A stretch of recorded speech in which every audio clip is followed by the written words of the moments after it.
I want to get back to oil.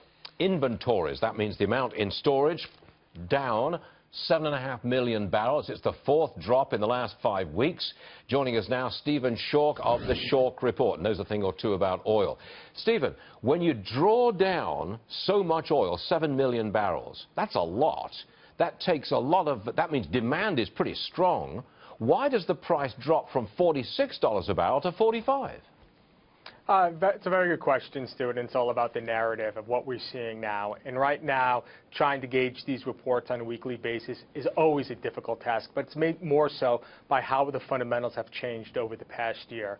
And namely, we have exports. That is to say that the U.S. now allowed to export its excess crude oil. We are now exporting twice as much oil this year as we were last year. And of course, a lot of that oil is going over to the Pacific Rim. So when we start to see that oil prices, or excuse me, oil inventories are falling by a large amount, and I'm not going to poo-poo, a 7.6 million barrel draw is a large draw. A lot of this oil is going to the export market, so we're in the process of rebalancing the glut of supply that we do have in this country. The other side of that equation, Stuart, is production. Production again rose. We are now at another plus 2-year high, one of the highest levels on record.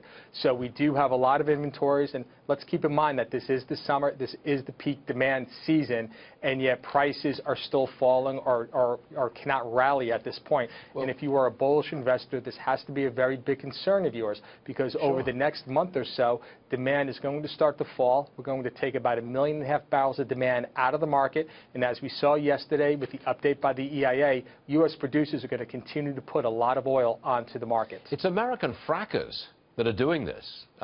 Look, I'm a total outsider here, but I'm told that the drilling rig count has just about doubled from where it was last year, even though the price is down in the $40 range. I'm also told that you can take oil out of the Permian Basin in Texas.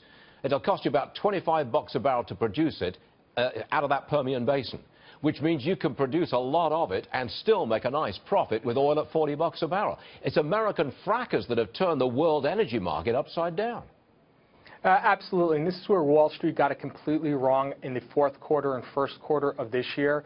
That is to say, they put too much emphasis on OPEC's ability to move prices, and they completely discounted the fact that now that OPEC has taken itself out of the market with its production cut, the United States is now the world's global swing producer.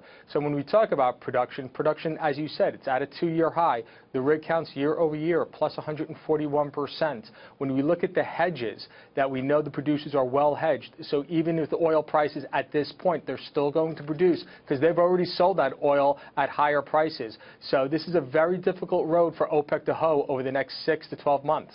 Music to our ears. Stephen Schork, as always, thanks for joining us. We appreciate it. Thank you, Stuart.